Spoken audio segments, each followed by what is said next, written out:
I think about the ways that vineyard crews can, monitor mildew levels to avoid spraying in excess. Hmm. In fact, overspraying against mildew is in spore taste. It sure is.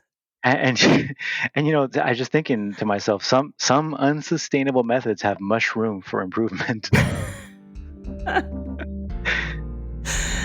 There are fungus among us. Hey,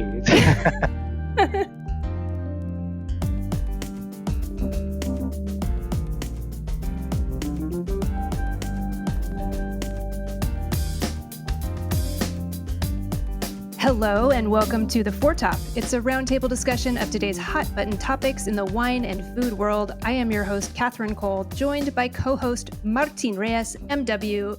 Hey, Martin. I'm looking forward to this episode in which wine takes on the apocalypse. We're going to ask ourselves if the wine industry is actually making breakthroughs in sustainable viticulture that could help the rest of the world to battle environmental degradation and climate change. And we'll be covering some ground that you know well. I You like see, that. I tried to make it fun. It's a good one. It's a good one. I've had this journey around the idea and the philosophy of sustainability in wine. And there are a lot of really strong opinions and a lot of people who are very good writers in wine who have strong opinions about things like sustainability, things like organic, things like pesticides, the big baddie glyphosate. And that's not even the worst one, which that's part of where the media, gravitates towards one thing. Mm. And also things like certifications and the perception that that most of them are watered down green washing, greenwashing meaning you just paint a coat of green on a different colored behemoth and now you call it sustainable. Hmm. It is a fascinating journey, almost of self-discovery, because you want to do good, not just well. You Hmm. want to learn what's really at stake and how can I, this little old wine professional, make a difference. And there's much, much more I can say, but I think that kind of encapsulates the rocky road towards what really is legitimate grown up sustainability and how we can actually find a way to make it sexy. Yeah, and I know you have a very holistic view of sustainability, Martin, but I think in this episode, we're mostly going to focus on farming. Yes. I can't believe that we're going to make that sexy, but I think we are. And that makes me think of my own journey with sustainability. I too have had a long journey and thought I knew some things. And then my eyes were opened back, 2009 or so to biodynamics. And I published my first book, Voodoo Vintners, in 2011 about biodynamic wine growing. And I was just shocked what I learned because I just did a lot of historical research. I mean, one of the things that sticks with me from that book is that the nitrogen fixation, these chemical fertilizers we put in our soils, those came out of World War I bomb making technology, which explains why if you want to be a domestic terrorist, you go to the farm supply store. And it's like, Good fertilizer. I mean, it's Yeah. like our farming system is so effed up. It's so backwards. It's so horrible. So I'm so excited to hear from our guests because they aren't just asking, how can we not harm the earth? They're asking, how can we make this world a better place? How can we make the earth healthier? And what's so interesting about these two guests is that one of them is doing it in a totally forward-looking way, and the Yeah. other one is doing it in a very traditional way. And in fact, as we were planning this episode, Rachel and Izzy and I were calling it the futurist and the Luddite, because we've got one person looking way to the future and another person who's looking to the past. And they're both just outstanding leaders in the wine industry. Martine, before we start digging into what makes our guests' work so important, let's lay the groundwork for our listeners and get the unpleasant part over with. What's wrong with viticulture right now? What are a few ways in which contemporary viticulture is degrading the environment, having a negative impact on workers' lives, and contributing to climate change? Catherine, there are two parts to this. First is the frightening part, and then there's a hopeful part, which will take up most of the podcast, I hope. Well, that's good. But first, the frightening part. Our farming systems, they tend to be extractive, which is probably as good of an antonym as you'd find for sustainability. Some people, like Beth at Spotswood Winery, they say it's a purely transactional agriculture, but it's probably even worse than that in the sense that A transaction implies some measure of equal exchange. And historically, what humans have done in the modern era of agriculture is more akin to theft, Mm. where we strip elements of one part of the Earth system and then we saturate other parts, and then we massively upset the balances on multiple levels. The one that we think about most often is carbon. There's also minerals like nitrogen, phosphorus, and there's systems like acids, acidification in oceans, with all these tipping points. And these tipping points, in particular with carbon, that affects our temperature, our sea levels, the extreme weather, droughts, fires, forests disappearing, animals and insects disappearing, decade by decade, until the world may become unrecognizable. And agriculture and viticulture, by extension, plays a significant role in this. There are some people who, I think there's a gentleman, scientist James Lovelock. He talks about this Gaia theory, like this, the primordial Earth goddess, in the Greek mythology. Hmm. It's a hypothesis where Earth is like a living system that self-regulates and maintains conditions like what we talked about: temperature, ocean acidity, atmosphere, for life. And Gaia is pissed right now, where Gaia may develop this new state in which humans may no longer be welcome. And the hopeful part, this is why I want to tie it down to the fact that, well, what can we do? Agriculture, and by extension viticulture, we're in this unique position where there's this tremendous opportunity. We don't have to be a net emitter of carbon dioxide. There's an opportunity for us to be part of the climate solution, and that's what we're going to talk about. That's what we're going to talk about today.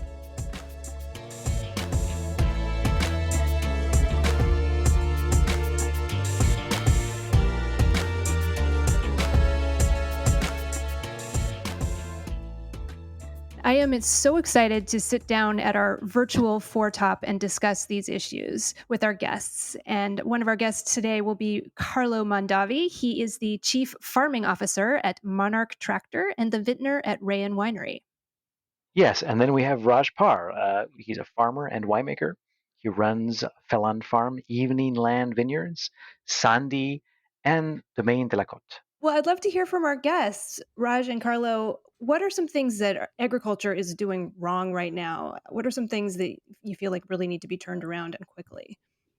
It's a great question, Catherine. And right now, first off, with Monarch Tractor and just with the farming that my brother and I have been doing at Rain, I've been able to kind of see a lot of a lot of different layers to the onion of farming. And right now, I'll just say that every farmer I talk to, whether it's the most conventional farmer or the most biodynamic, regenerative, holistic farmer, nobody wants to do anything bad to Mother Earth. We right now are in this really messed up vortex where conventional farming is economically superior to what's best for Mother Earth, and that means spraying like dangerous synthetic systemic chemicals, whether it's pesticides, herbicides, that are terrible for our farm biology, our soil microbiome, and all things downriver from it.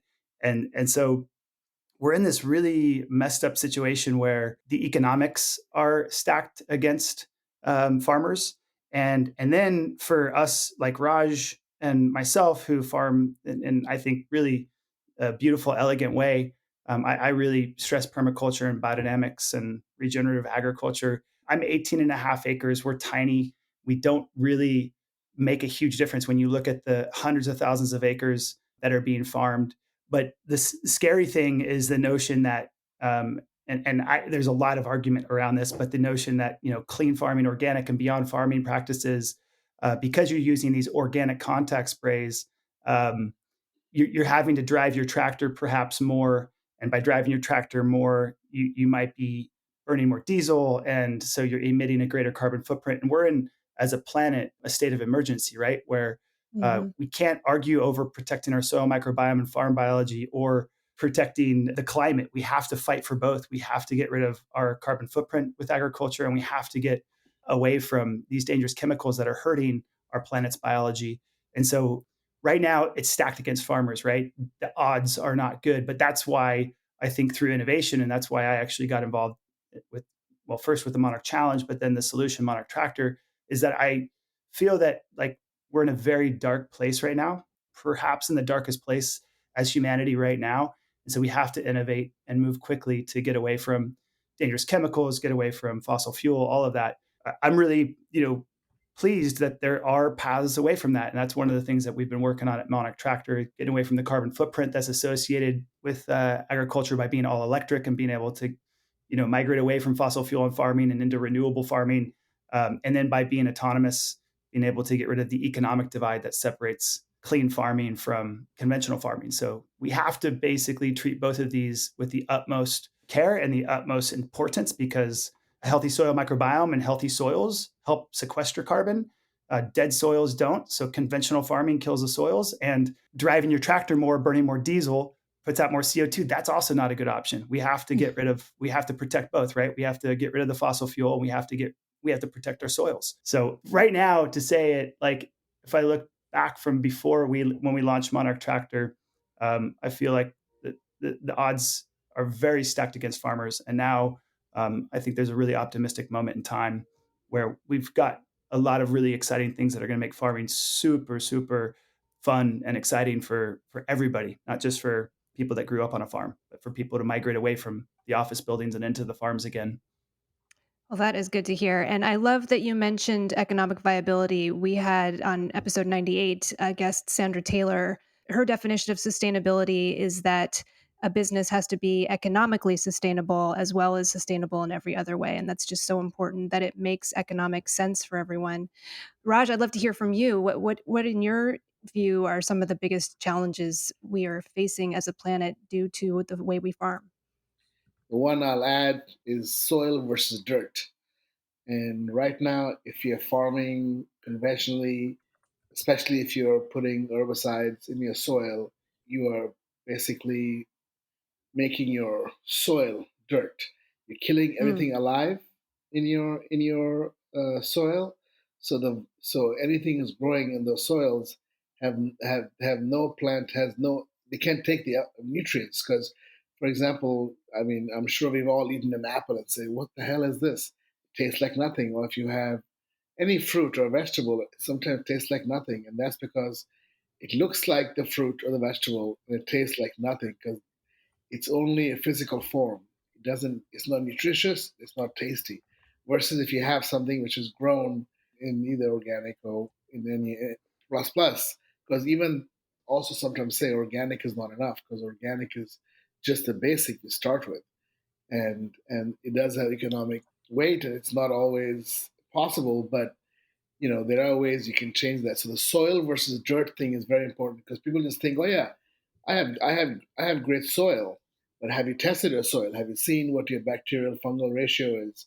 What's good for your plants? And overarching, we are killing everything alive, all the microbes, because as humans, we are more bacteria than human cells. As we are, as we know, as our microbiome, as we learn more about what's inside us, so to say let's kill every bacteria, let's to kill, and just you might as well grow hydroponically than grow something in a vineyard or in apples or whatever the case may be. That's, I think, a very, very big part. So we have to regenerate soils, and everything from agriculture to also cows. We have so much land which has been overgrazed, and there's no plan. So all these things have to come in balance. We have to manage the cattle. We have to manage how we grow our vegetables, how we grow our food, and of course, in this case, we're talking about vineyards here, and how we manage our vineyards. It all comes down to the soil. Because if we kill our soil, and then there's nothing left. There's nothing left to grow, and we're only growing things that look like fruit or vegetables, but don't taste like it. Hey, Raj, I really love what you said, and I want to piggyback off of that because, frankly, everything that's been woven into the conversation right now, the economic sustainability, the economic resilience that Carlo mentioned, and the way that right now things are upside down, your idea around the health of soil and how essential that is, and then turning the dire, dark, well, it's truthful that it is a dark period. We have 90 months left to avoid the major tipping point of carbon in our Earth, which could tip over into an unrecognizable planet. But all of that is actually a unique potential positive for our industry. The vineyard needs nitrogen to grow. And yet, conventional farming applies artificial nitrogen stripped and derived from artificial sources into the soil. Part of that releases into the atmosphere. And then part of it runs off into the streams and causes these dead zones in bodies of water. It's unnatural. It tends to leach out in a very unhealthy system. And yet, if you retain more carbon and more nitrogen through things like regenerative farming, organic biodynamic practices, the soil actually absorbs the very nutrients that the vine needs without those artificial inputs. This stops the vicious cycle. It makes the soils more resilient. They retain more water. You don't need to water as much. You don't need to irrigate as much if the soil has a lot of organic material. So you see how like there's this awesome opportunity for viticulture to actually turn into carbon neutrality and take and decarbonize our planet, part of it anyway. It also helps us economically as wine businesses become more resilient as farmers. That's the beauty of what we're talking about here. It is doom and gloom, but there is a beautiful solution in the wine industry, I think.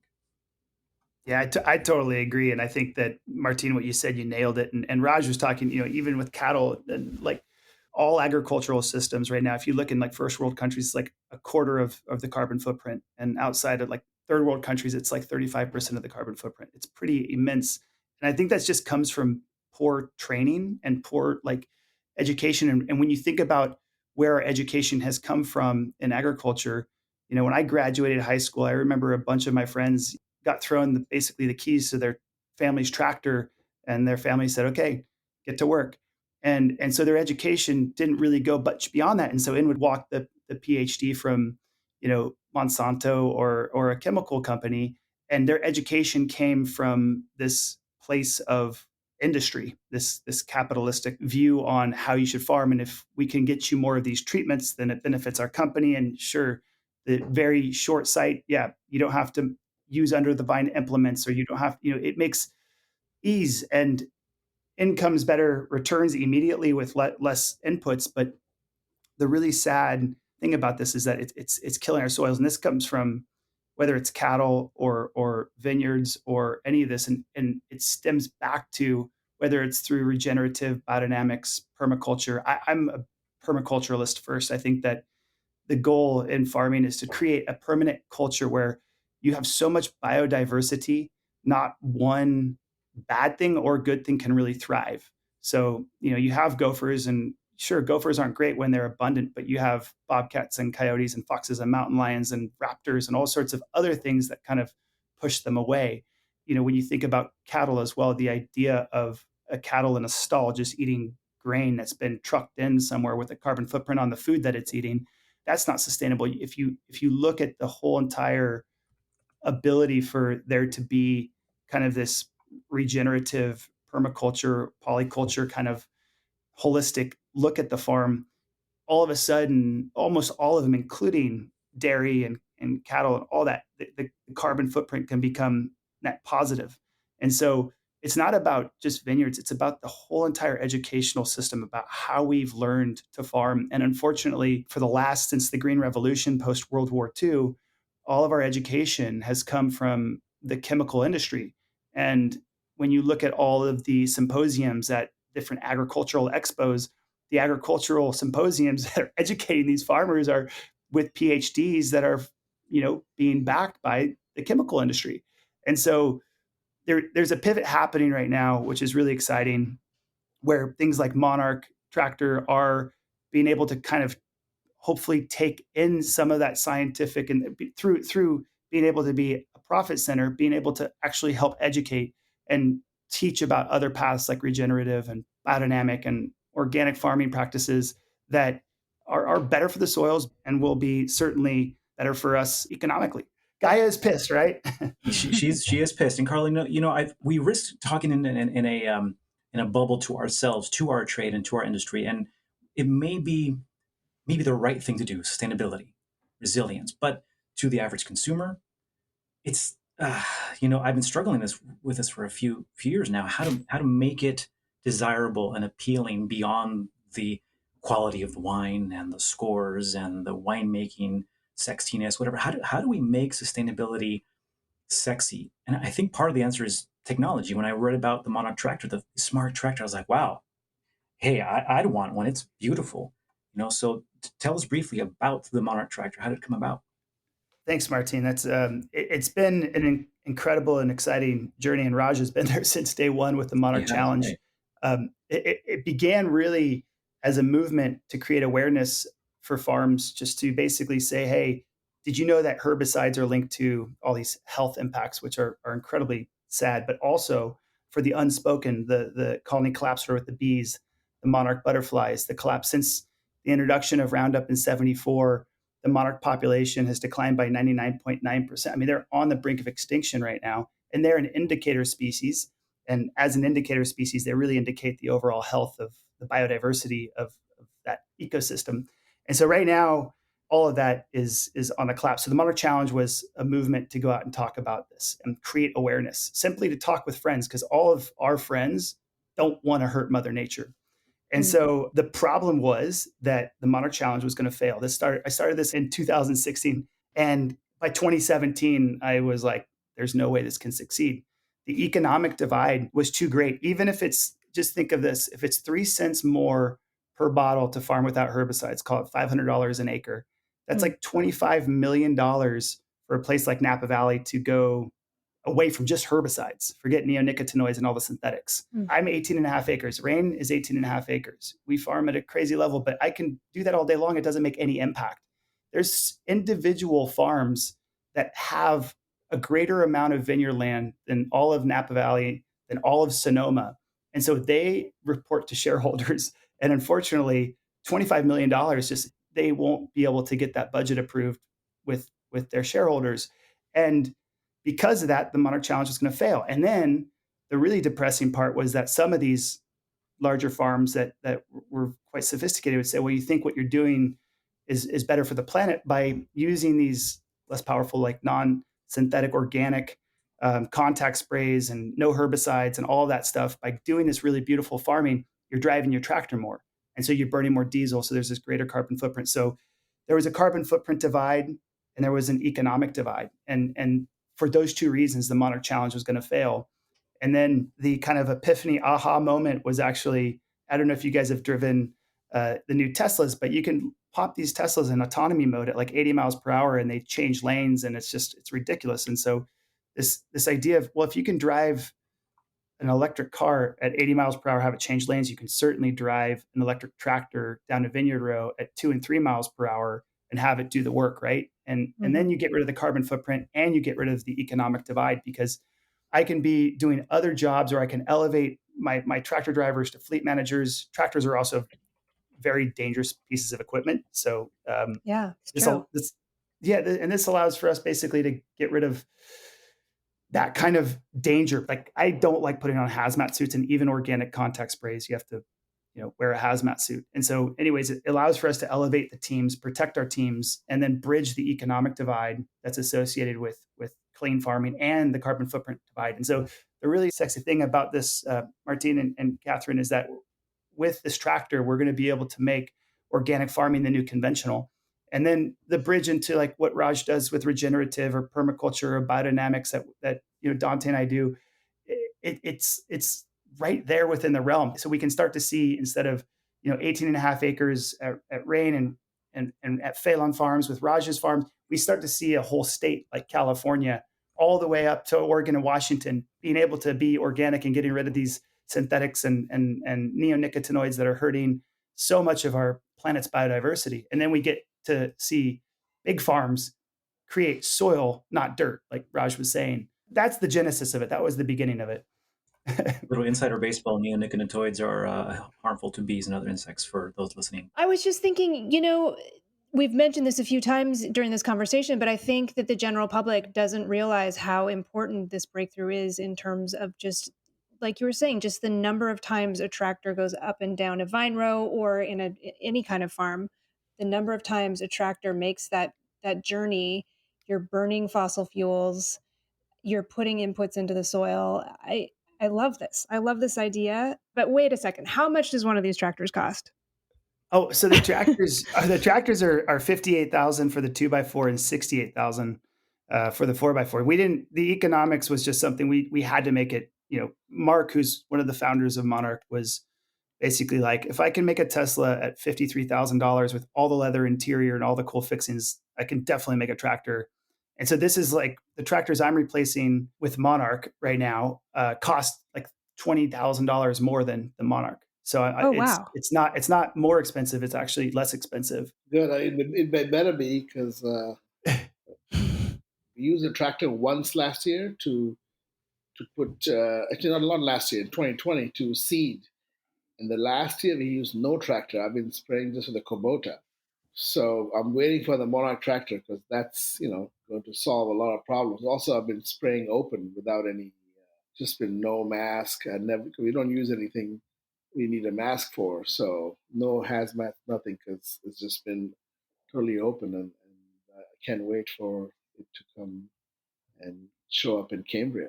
Raj's winery is like a holy sacred piece of land. It's so amazing to be able to be on a farm where you can literally roll in the dirt, and that's where I think that idea, and also like we've talked about it, Raj, like the ability to get away from fossil fuel on our farms and to be able to even skip the grid. And our country, so the United States in 2008 around there said we no longer want to be dependent on foreign countries for our energy. We want to be energy independent. And this allows for us as farmers to be energy independent. We can now capture the sun's energy, which creates the wind and the waves and all the tides. All that. We can capture this through solar to power our farms. We can skip the grid and go to renewable farming. So it's an exciting time, and the profits that you can get by just getting away from diesel, the savings are immense. And then if you switch on autonomy, you're able to, again, save even more, depending on the scale of the farm, et cetera. But it's an exciting time. And I hope that we see more farms like what Raj is doing, being able to walk through and be in a farm where the chemicals are so, well, not lack of chemicals, we should say, are so gentle to the environment that you never have to put a mask on, right? Like it's always clean. There's an element here of a bucolic, natural, like deeply natural, not the wine speak for natural, but deeply natural oasis. But I still go back to the idea that to some degree, thoughtful technology, as we've described, could that maintain itself as part of the solution? Like Oregon, there's been UV light use in vineyards, UVC light that reduces, from what I understand, prevents powdery mildew and makes less passes to pass through with sulfur. And Raj, just curious, I'm gonna throw it out there. Are you wary of any of the new technology inventions being used in viticulture? No, no, I haven't. And I've been in vineyards, and we have vineyards further south from here. Cambria has to be one of the wettest places in California. Not wet. It rains, between 30 to 50 inches, but what really happens is that it's humid. It's 100% humidity every single day of the year. And the growing season, you wake up in the morning, and when I walk into the vineyard, usually in June, July, it looks like it rained because all the leaves are wet. So mildew is like mildew loves it here, and I haven't played with technology that much. The only thing I have used is spore trapping, which we've used from the beginning. But no, we haven't used any of the modern technology. I've kind of stuck with the old school idea of make your soil healthy and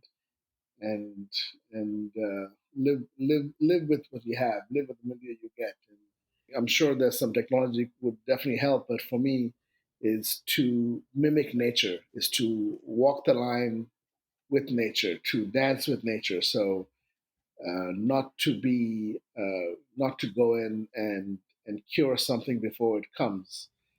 Raj, can I back you up and ask you what spore trapping is? Thank you. I was gonna make sure that I did that. That is an Yes, yeah. innovation. That is a little bit of technology. Go ahead, Raj. Yeah, spore trapping. So basically, spore trapping is trapping mildew spores. So basically, set up a little solar panel system where these little metal rods are spinning.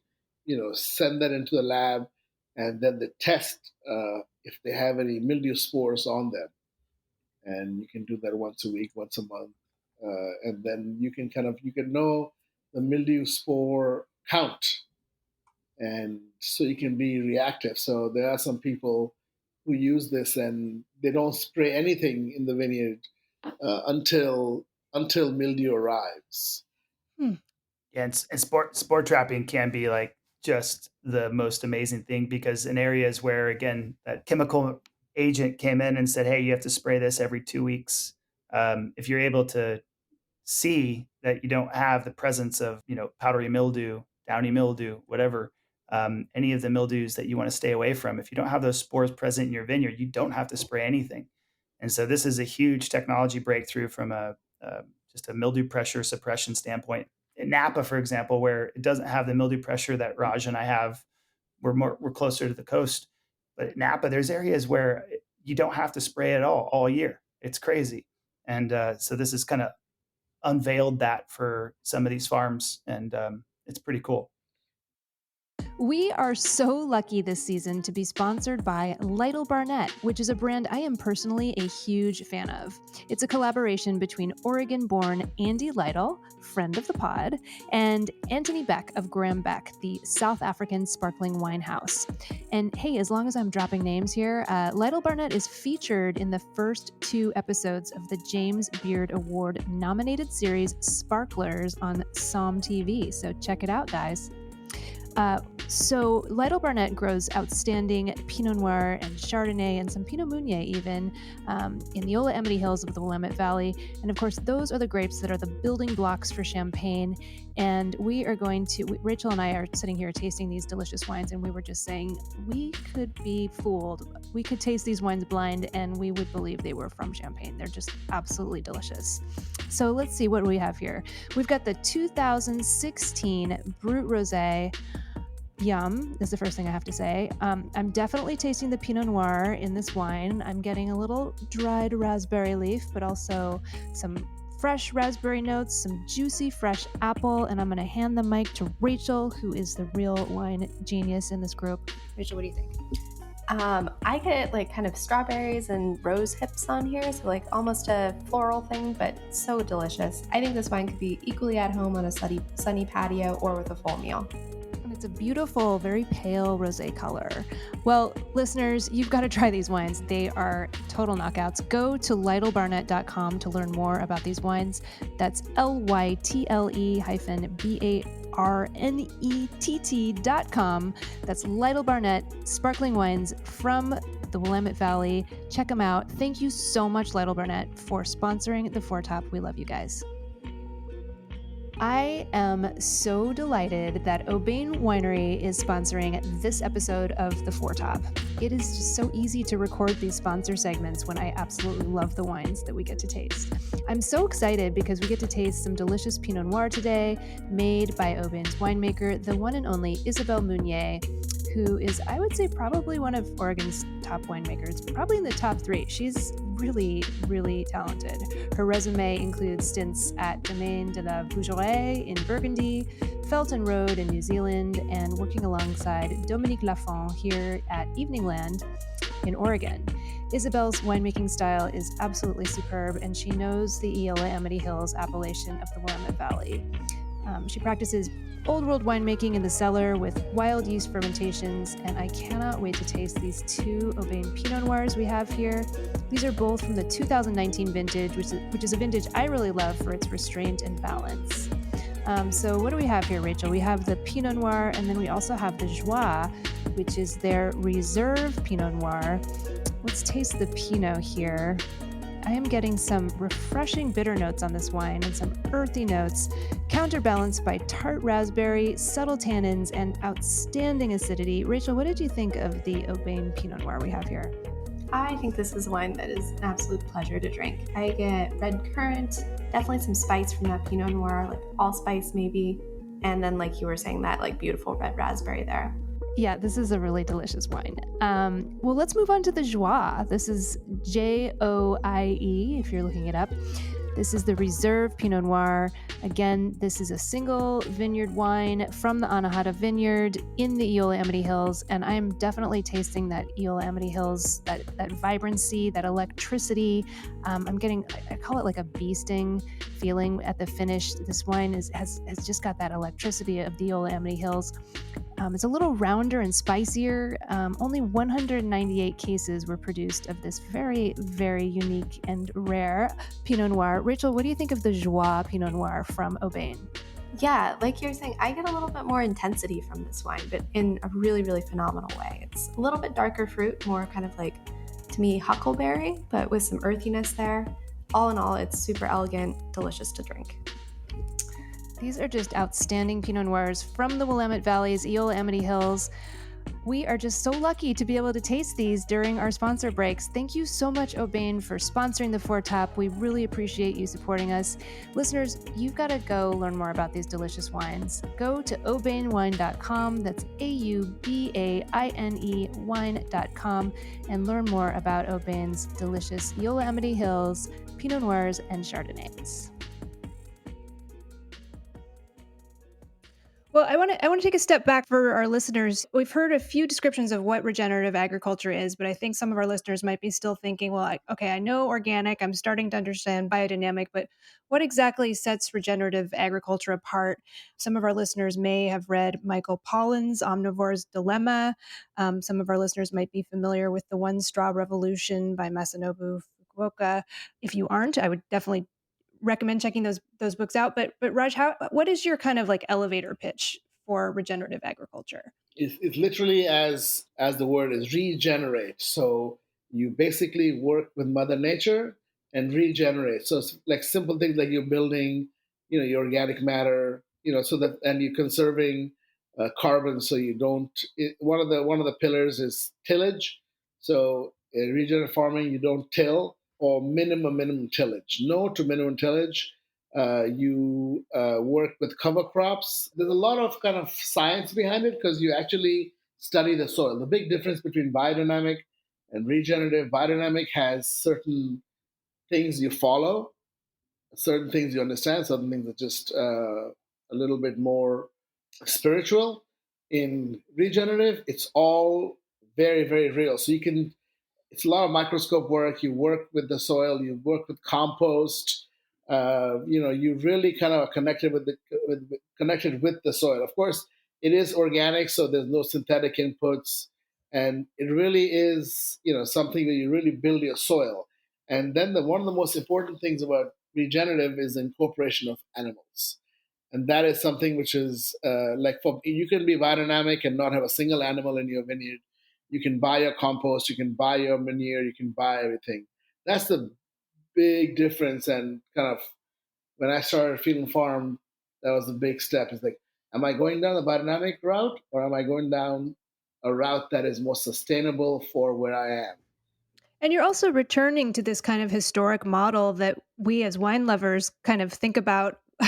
We think of it as a sort of Platonic ideal back in the day when each family would have their own farm and they would grow a few rows of vines, and then they would also have animals and they would use the animals' manure to fertilize their vines. And it was just this holistic, self-contained system that just continued to produce quality fruit year after year, but they also were growing vegetables and other things. And it seems like we have all sort of acknowledged that as we've moved away from that to a more corporate form of farming, it's harmed the earth. I love that this style of farming involves animals because it's a more complete system, isn't it?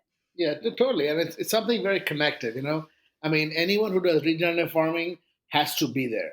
You can do biodynamic farming and you can literally order every spray and it can show up and someone can do it for you and you can walk. You're not supposed to, just to be clear, you're supposed to actually have the animals, but then no one really does that anymore. But No, go ahead.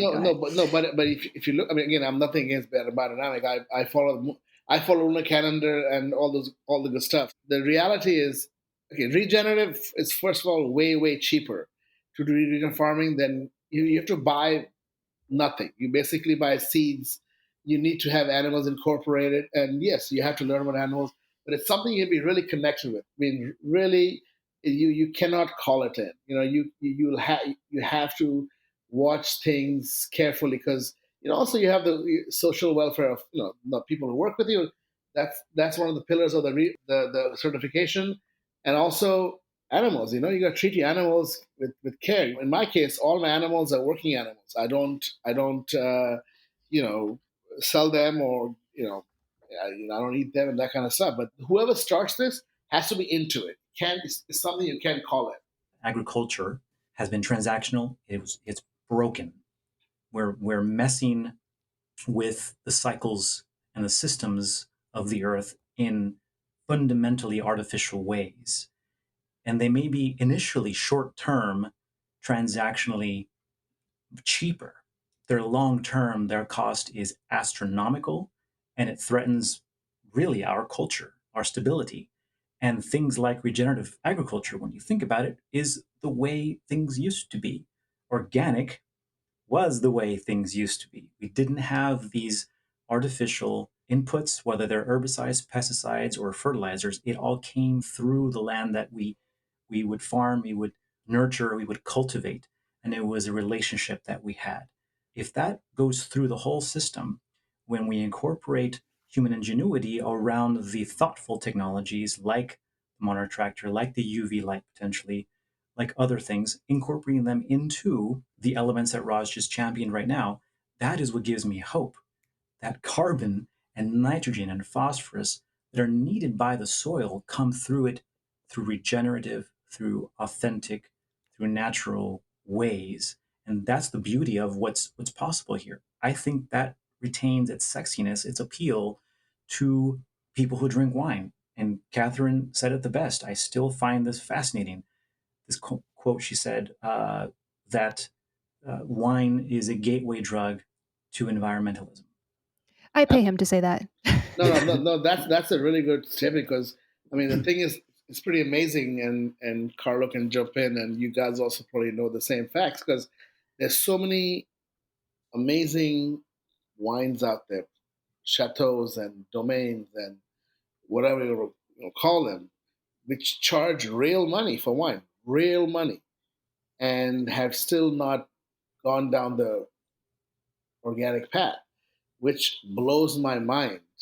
That if you're charging 200, 500, $1,000 a bottle for a bottle of wine, how on earth can you not spend?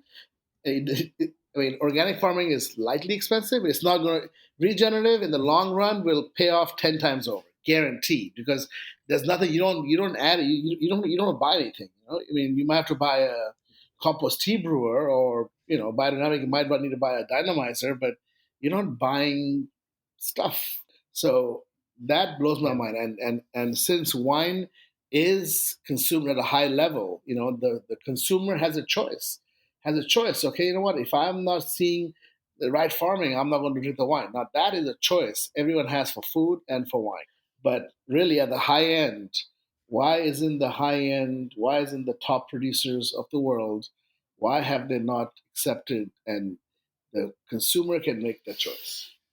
Mm-hmm. There's vineyards, like you're saying, Raj, that I've walked in like all around the world, from like the greatest vineyards of Burgundy to Champagne to Piedmont to Sonoma, Napa, Santa Barbara, Oregon, and you're just blown away that these vineyards are being treated so poorly. And I think it all stems from education. And then in some instances, sometimes those vineyards are connected to huge conglomerates that you would never expect, and they just get plugged into the same 101 kind of dogmatic farming practices that are super conventional and terrible for planet Earth. But I think it all comes down to, I hate to say it like this, but like economics, unfortunately, like we have to make what is best for our planet, best for our pocketbooks as farmers. And otherwise, Raj and I and our friends that are farming like we are we're not going to make a single dent in the planet, because unfortunately it's these huge farming organizations. They have huge chemical contracts. It's so depressing. But I have to say that on the table and with the platform that we have at Monarch, there's this ability to get to a place where organic farming is the new conventional. There's no longer synthetic chemicals being sprayed on any farms. And then beyond that, and I wouldn't take it off the table, is the idea through this technology, like you were talking about with the UV lights, the ability for like huge scale farming to be completely chemical free. And that all comes with precision ag. That all comes with smarts and all of that. But I would say when you look at the data that you see now, it's very depressing. There's a lot more dirt out there on the planet than soil right now in agricultural landscapes. I'd probably say it's like 99% dirt. Mm. The goal is to how do you make it 99% soil or 100% soil, really, right? Cover the 1% that's already there. It's a big challenge, and I think that it's going to, through education and technology advancements, that we're going to be able to make it so that we get there. And all these farms, I've through Monarch Tractor been now working with a lot of them, and they're all super pumped. Like these big conventional farms that I would never, ever, ever buy a bottle of wine or a tomato from ever.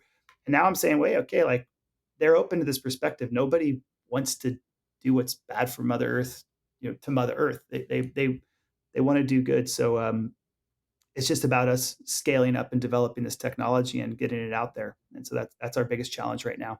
Oh, thank you. I want to thank both of our guests for leaving us on this positive note. We do have to wrap up, but I'm feeling really positive about the Monarch tractors. I'm feeling really positive about regenerative agriculture. I feel like we've got our arms wrapped around this, and there is a way out of this very dark place we're in right now. That can be appealing to our wine drinkers and to our audience. Yeah, It can be. absolutely. It has to be. But alas, it's time to move on to our dessert course, or happily, I should say, where we go around our four top and each of us shares something that we have been enjoying this week. Martin, why don't you start us off? What is your dessert wine course this week? Sure. Yeah. I'm going to do I just had it for lunch today, and you may have heard of Huel, Huel. It's like a protein, natural or plant based kind of thing, and they have these new hot and savory plant based instant meals that give that give you supposedly all these nutrients that you have. It's packed with all these minerals, et cetera, et cetera. I like it because it comes in one bag and you get like 7 meals out of it, so it's less packaging, less waste. Something that's a passion of mine. It sounds like a workaholic meal. Well, yeah, and there's flavors like Thai green curry, spicy Indian, tomato and herb. So yeah, that's something that I'm endorsing. I like that meal. I like that it's plant based, and I like that it's complete. I like that it saves me time, and I like that it's less waste for the environment. There you have it. Oh, well, I'll have to try that. How about our guests? Raj, did you bring a dessert wine, some sort of recommendation for our listeners this week? I had an Angelica, the made Oh, by Tegan Pasalacqua, which is he made a mission grape from the he made the best of the smoked vintage 2020 from Amador County, and some great Bass cheese. So that was that. That's what, because I don't eat many sweets and rarely ever drink any sweet wine. So Yeah, some winemakers are doing some really interesting things with those wildfire wines. yeah, I'll have no, to that check that out. wine was amazing. And the Basque cheese too. Yeah. Yum. it's bask in the deliciousness. Let's bask in that deliciousness. Carlo, how about you? This week, actually, I've been opening a lot of bottles, which was really fun because it's been kind of like I haven't been able to open bottles recently, just been so busy. But I opened a bottle of 2014, which is a really cold year in Piedmont, from Matteo Careggia in Roero. So everyone knows, Barbaresco and Barolo, but there's this really, really beautiful, much younger soils than say like, Serralunga. It's more like La Mora, more sandy, super like tons and tons of just marine derived soils. It's really cool, sandy, well-drained soils, steep hillsides. But Matteo Careggia Val de Preti 2014, which was a cool year. And it was so good. These days, it's funny, like the cool vintages are like the vintages that are far and few between, but they're the vintages I crave. And so it's a Nebbiolo, and it was super aromatic and super beautiful. I always love a cool vintage wine. My dessert course is I went down a rabbit hole while I was preparing for this episode, and I got really excited. Kind of like with the Monarch tractor, I found a technology that I got really excited about. It's a company called Kiverdi, Kiverdi. If you're just tooling around on the internet, check it out. It's like something out of a science fiction novel, except a utopian one, not a dystopian one.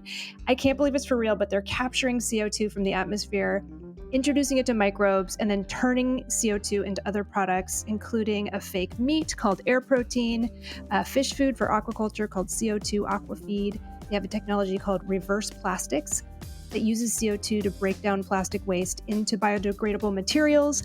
They have a product called Revive Soil, which turns CO2 into organic crop nutrients. I mean, this is crazy. I can't believe they're able to do all this. And of course, to make it even more awesome, the CEO is a Black female scientist. Her name's Lisa Dyson. So I think that she needs to get on Twitter so we can stop paying attention to Elon Musk, because she seems far more interesting.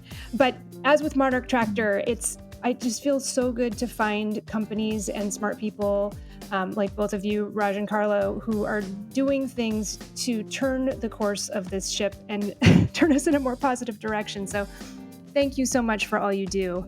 It has been a real pleasure speaking with you. Thank you. It's been a pleasure speaking with you.